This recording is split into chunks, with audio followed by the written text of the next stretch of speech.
Boa noite, queridos amigos e irmãos do canal Amador Espírita.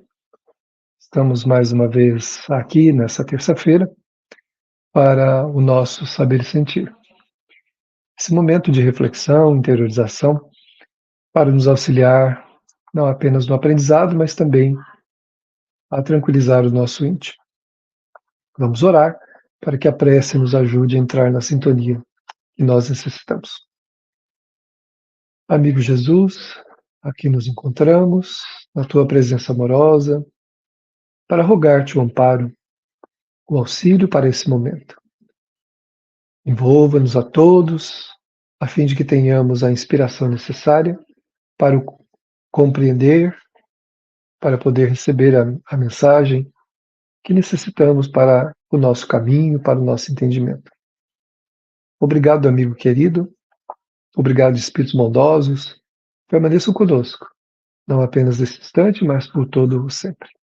Que assim seja. Queridos amigos, então estamos dando sequência ao estudo do livro Passos da Vida, psicografia de Chico Xavier, de espíritos diversos, né? O Emmanuel e espíritos diversos. Hoje nós temos o capítulo 16, intitulado Preceitos de Paz e Alegria. E a mensagem é de André Luiz. Então vamos ver o que o André Luiz tem para nos dizer a respeito dos preceitos de paz e alegria. Considerar quem surge, seja quem seja, por pessoa a quem devemos acatamento e serviço. Em realidade, não desconsiderar ninguém, né? Ou seja, todas as pessoas merecem a nossa consideração, o nosso respeito. E alguém a quem, de alguma forma, a gente pode acatar e servir. Porque há muitas maneiras da gente servir. A gente pode servir sendo realmente objetivo, né? Atendendo alguma necessidade, ou simplesmente com nossa compreensão, nosso silêncio. Há muitas formas da gente servir aqueles que surgem, né, à nossa frente. Segue o André Luiz, então, no seu comentário. Para caminhar, a cabeça mais sábia não prescinde dos pés. Então, mesmo que a pessoa seja muito inteligente, para ela caminhar, ela precisa do concurso dos pés. Isso quer dizer que no mundo, embora sejamos responsáveis por nossas vidas e no sentido moral temos que ser autossuficientes, porque nós é que temos que controlar a nossa moral, mas nós estamos entrelaçados como humanidade.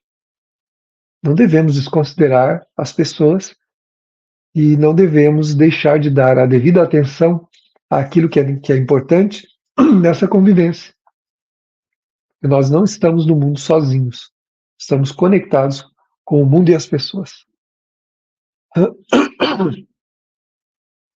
Cada um de nós traz uma região indevassável dos recessos do espírito, onde unicamente a sabedoria de Deus pode, com segurança, conhecer os nossos intentos e avaliar o porquê das nossas decisões. Geralmente temos um hábito de ficar tentando entender o porquê que as pessoas fazem o que fazem, né? Por que elas pensam, sentem ou agiram dessa ou daquela maneira, quando isso para nós não tem importância nenhuma. Só Deus conhece as regiões íntimas de cada um, como conhece as nossas também. E muitas vezes nem nós sabemos exatamente por que fazemos determinada coisa. Porque os impulsos dessa coisa estão fixados nos recessos da nossa alma, em áreas muito delicadas, muito profundas, né? Que necessitam da nossa atenção, do nosso carinho, do nosso respeito, para que irmos transformando a nossa natureza numa natureza melhor. Então, tentar explicar as atitudes dos outros apenas observando os seus atos é uma forma simplória ou simplista de observar a vida e as pessoas. Só Deus conhece cada um de nós como cada um de nós somos. Na atual reencarnação, nem nós nos conhecemos totalmente como somos, porque temos o véu do esquecimento. E ele nos impede de lembrar o passado, as atitudes mais significativas, aquelas que foram decisivas no progresso ou não da nossa espiritualidade. Respeitar os alheios pontos de vista. Não quer dizer que nós precisamos concordar, mas respeitar é muito importante, né? Nós temos que dar o direito a cada um, como dizia Chico Xavier, o autor dessa obra, né, o autor psicográfico dessa obra, nós temos que dar ao outro o direito de ser como ele quiser ser. Respeitar a decisão de cada um. Não quer dizer que nós vamos acatar, não quer dizer que nós vamos levar para a nossa vida aquele tipo de comportamento. Mas nós podemos compreender, nós podemos aceitar, nós podemos entender e com o respeito não entrarmos em atrito, entrarmos em guerra com ninguém ou com nada. Isso não quer dizer que a gente está dizendo que aquela pessoa está certa. Quando alguém socorre o outro, né, por um engano, por alguma coisa, não cabe a ele perguntar por que a pessoa está na pobreza, por que ela está com aquela doença, por que ela cometeu aquele ato. Não cabe essa pergunta, senão se a gente começar a perguntar, então nós não ajudamos, nós não auxiliamos.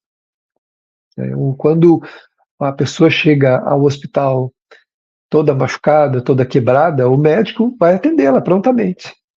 Depois vai ver as razões que levou a pessoa àquele quadro.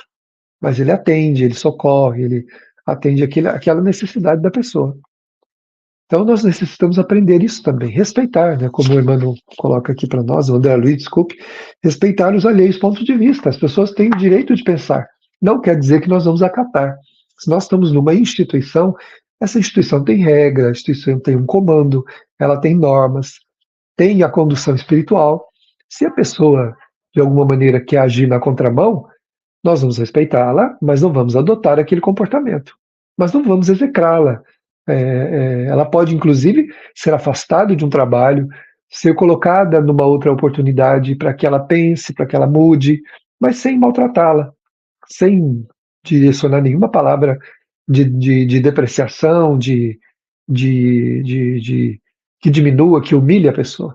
Se ela se sentir assim, é um problema dela. Mas nós não vamos, de maneira nenhuma, deixar de respeitá-la. É da divina lei que toda criatura tem o seu lugar ao sol, né? Então, ou seja, Deus permite que cada um encontre o seu caminho, né? E ainda na questão do respeito anterior, assim como nós não conhecemos as realidades das pessoas, elas também não conhecem, por exemplo, o nosso tempo, os nossos compromissos, e muitas vezes elas querem as coisas do jeito que elas querem, no tempo que elas querem. Tiram conclusões, deduzem coisas que nós não falamos, que nós não direcionamos. Mas isso é um problema delas, né? Aí, seguindo, o Emmanuel fala que a lei divina oferece um lugar ao sol a todos nós, para que a gente cresça, melhore, se reforme, evolua. Isso é da lei. Evitar reações negativas. O que é uma reação negativa? É a gente entrar em confronto com as pessoas. Brigar, né, entre aspas, aí, usando uma linguagem mais próxima, né? Entrar em guerra com as pessoas e muitas vezes fazer maledicência, fazer conspirações de bastidores, né? Quando as pessoas vão para os bastidores e ficam comentando coisas desnecessárias. Se nós observamos alguém num delito, nós temos que crucificar essa pessoa. É isso que nós aprendemos com Jesus? Crucificar? Não, nós temos que contribuir, colaborar. O Emmanuel fala que as reações negativas, elas não cabem, né, na nossa vida. Como não cabem num trabalho de uma instituição, não cabe numa hierarquia, num lugar onde a ordem precisa ser respeitada, não cabe reações negativas. Cabe o respeito, que na maioria das vezes as nossas paixões não permitem. A gente fica defendendo o ponto de vista, brigando, ficando na contramão, contrariando, pura e simplesmente por orgulho, de admitir que a gente tem que fazer de uma outra forma. Então, temos que sondar o nosso íntimo em relação a isso. Então, reações negativas nós precisamos controlar. Como nós dissemos, eu não vou concordar com a pessoa, mas eu não vou brigar, eu não vou me digladiar com ela, eu não vou entrar numa guerra contra as pessoas. Os outros esperam de nós a simpatia e a bondade que aguardamos de todos eles. A gente quer ser tratado com bondade, com simpatia. Agora, cabe a gente questionar se nós estamos tratando as pessoas assim. Acabei de dizer agora. Uma pessoa rebelada num lugar, ela atrapalha todo mundo, ela cria um desconforto geral. E depois os outros são culpados, e não ela. Então nós precisamos pensar sobre isso. para que a gente não trate as pessoas, né? Como ele dizia que a gente gosta de simpatia e bondade. Então, eu não devo desrespeitar as pessoas. E se eu encontro num lugar alguém que está fazendo isso, o meu dever cristão é de fazer o quê? É também de entrar em guerra com essa pessoa? Não. É de acolhê-la, procurar fazer o meu melhor sem se sentir diminuído. O fato de alguém falar alguma coisa ofensiva, de uma maneira mais dura, não muda quem eu sou e nem o propósito daquilo que eu estou fazendo. A pessoa me acusa de não estar fazendo uma coisa ou de estar fazendo uma coisa de um jeito, mas na verdade não é aquilo que eu estou fazendo, o problema é dela, não é meu. Eu vou continuar fazendo, eu vou continuar atendendo as orientações, eu vou nas amizades, na família, eu vou respeitar a todos, mesmo sendo desrespeitado. Não justifica estarmos sendo desrespeitados e respeitar os outros. Porque a mesma bondade que eu queria que agissem comigo, eu vou agir com os outros, independente do que eu estou recebendo. Isso é muito oportuno. Construir o nosso caminho particular para ir ao encontro dos semelhantes, a fim de ajudá-los de alguma forma. Quando nós tivermos no coração essa proposta, o que eu posso fazer para auxiliar? No bem e no mal. Nunca mais eu vou errar. No bem, quando eu vejo alguma coisa que eu posso contribuir, eu me pergunto, o que eu posso fazer para ajudar, para tornar melhor ainda essa situação? No mal, quando alguém comete um engano, quando eu vejo algo errado acontecendo, quando o mundo está na contramão, as pessoas estão na contramão da realidade, o que eu pergunto dentro desse mal todo que está sendo feito? O que eu posso fazer para contribuir para a extinção desse mal? Se eu não posso diretamente fazer nada, no sentido de mudar as pessoas, eu posso orar. Pedir a Deus paz e equilíbrio para o meu coração e minhas mãos estendidas para contribuir. Então é necessário que nós pensemos sobre isso. Senão, tudo o que nós estamos fazendo pode ter um valor para aqueles que vão receber, mas não tem um valor para nós. Porque é preciso perguntar a que preço nós ajudamos, a que preço nós fazemos as coisas. Isso é importante. Se for, se for com o preço da guerra, com o preço do ódio, da mágoa, do ressentimento, da imposição, isso não terá efeito algum para nós. Pode ser até que aquilo que a gente está dando traga um benefício ali para o outro, materialmente falando. Mas para que traga moralmente falando, é preciso ter a força do nosso exemplo, da nossa dedicação, da nossa experiência do bem para com todos. Somos compreensivelmente gratos ao carinho espontâneo e discreto de alguém que se disponha a estender-nos, entender-nos e auxiliar-nos. Então, é preciso ter gratidão sempre, como nós comentamos, principalmente naquele carinho, naquele respeito, naquele amor que a gente recebe, que é gratuito, que vem dos outros sem a gente ter feito esforço nenhum. Temos gratidão por isso. Essa gratidão nos traz nobreza de alma, nos traz alegria, nos traz esperança, nos traz forças para prosseguir. Abster-se de cultivar ou causar qualquer ressentimento. Que as pessoas fiquem ressentidas conosco por razões próprias delas é um problema delas. Que às vezes a gente não atende à vontade das pessoas como elas querem e elas se ressentem. Mas isso é um problema delas. Agora, nós devemos trabalhar para não criar ressentimentos em ninguém. Não cultivar, não causar ressentimentos. Porque aí a responsabilidade é também nossa. Se o outro está ressentido por minha causa, por algo ruim que eu fiz, é um problema dele, sim, que devia lidar melhor com o sentimento dele, mas é um problema meu também. Se foi intencional, se eu naturalmente agir com intenção. Então vamos lá. Aproveitar o benefício. Desculpe, eu pulei um item aqui, né? Refletamos na lição silenciosa do céu, rechaçando pacientemente cada manhã a influência da sombra. Então Deus levanta com o sol e ilumina tudo que estava sombrio. Então nós precisamos aprender também. Onde estivermos, sermos um ponto de luz, não um ponto de dissensão. Um ponto iluminativo. E isso cada um de nós pode fazer. E para que isso aconteça, o primeiro freio que nós temos que colocar é no nosso orgulho. Temos que controlar, educar a nossa natureza para minimizar os efeitos do nosso orgulho. Reflitamos aproveitar o benefício do sofrimento. Então nós devemos, né, aproveitar aquele sofrimento para aprender alguma coisa. Porque se nós não estamos aprendendo com os desafios que a vida nos oferece, teremos que repetir a lição. Porque a lição só pode ser mudada, diferente de hoje, né, de muitos segmentos da educação, não estou aqui criticando a educação, mas que todo mundo passa, né? Na lei da vida não é assim. Na lei divina, nós só passamos para a próxima lição depois de aprender aquela que nós precisamos aprender. E a vida vai renovar o convite, renovar o desafio, quantas vezes forem necessárias para que a gente aprenda. Para conseguir a firmeza do aço e a formosura da porcelana, é impossível dispensar o concurso do fogo. Então, a gente precisa lembrar que a porcelana e o aço foi forjado onde? No fogo, né? Ali naquele calor intenso. Então, nós também teremos nossos valores forjados no fogo das experiências. Às vezes, experiências difíceis, provacionais, para as quais precisamos nos educar. Perdoados sem condições. Isso significa perdoar sem condições, né? Ou seja, não perdoar-nos também, né? Mas sem colocar eu te perdoo, mas tem que ser assim. Eu perdoo se for para fazer daquela forma. Eu só sigo com isso se isso estiver do meu jeito. Eu só sigo com aquilo se as coisas forem como eu penso.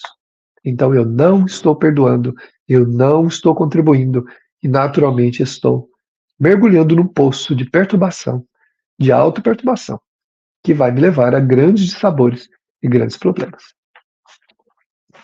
Em matérias de fraquezas, nenhum de nós pode medir a própria resistência, entendendo-se que Deus nos confere ampla liberdade na experiência, infundindo-nos, ao mesmo tempo, a luz da tolerância, como princípio inalienável em nosso processo de autoaperfeiçoamento e educação.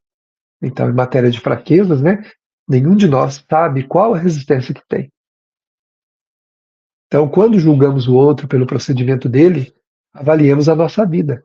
Será que nós não estamos colocando, por exemplo, o nosso casamento a perder pela dureza com que nós tratamos o nosso cônjuge?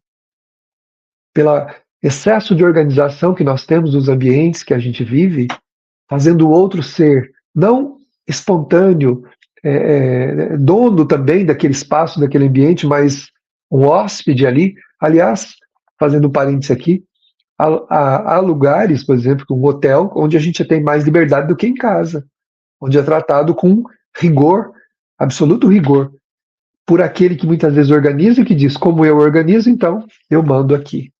Errado. Isso é dureza. Dureza que vai custar. Às vezes custar o nosso casamento, custar uma amizade, custar um relacionamento religioso, custar muitas coisas. Se eu estou numa instituição religiosa também, eu ajo com essa dureza, então eu preciso pensar, porque eu posso ser afastado, eu posso recuar, ter que recuar, eu posso ter que naturalmente perder, muitas vezes perco o interesse pela própria tarefa. Então, quando a gente tem em matéria de resistência, nós não sabemos o que nós estamos colocando a perder com aquele temperamento, com aquela forma de agir que nós temos, né? Deus nos confere ampla liberdade na experiência, né? Dá-nos tempo, dá-nos luz, dá-nos tolerância, como princípio inalienável no processo de aperfeiçoamento e educação. E nós temos que aproveitar isso, para que a nossa vida, como um todo, em qualquer sentido, seja realmente uma vida de paz e de alegria, não uma vida de constantes confrontos, porque todo aquele que é duro, que é inflexível, que exige, que manda, que quer só que as coisas sejam do seu jeito, ele não chega a lugar nenhum feliz. Ele pode até ter suas vontades atendidas, mas não feliz. Então vamos agora mergulhar então num clima de paz, pedindo a Jesus que toque o nosso coração nesse instante com sua mão generosa. fazendo esplender uma luz que temos, que Ele pediu que fizéssemos brilhar. E sentindo essa luz tomando conta de toda a nossa vida, saindo do nosso peito, tomando a nossa mente, envolvendo toda a nossa vida. Assim, percebendo a bondade de Jesus, recebendo a atmosfera envolvente que nos toca o coração, que nos convida a pensar, a refletir, a amar. Vamos buscar o Mestre venerando. Mais uma vez, no frescor desta vibração que nos alcança, como uma brisa suave, deixemos-nos enternecer por esse estado de alma. E assim, envolvidos, queremos dizer a Ele: muito obrigado, Senhor. Muito obrigado, meus amigos, meus irmãos.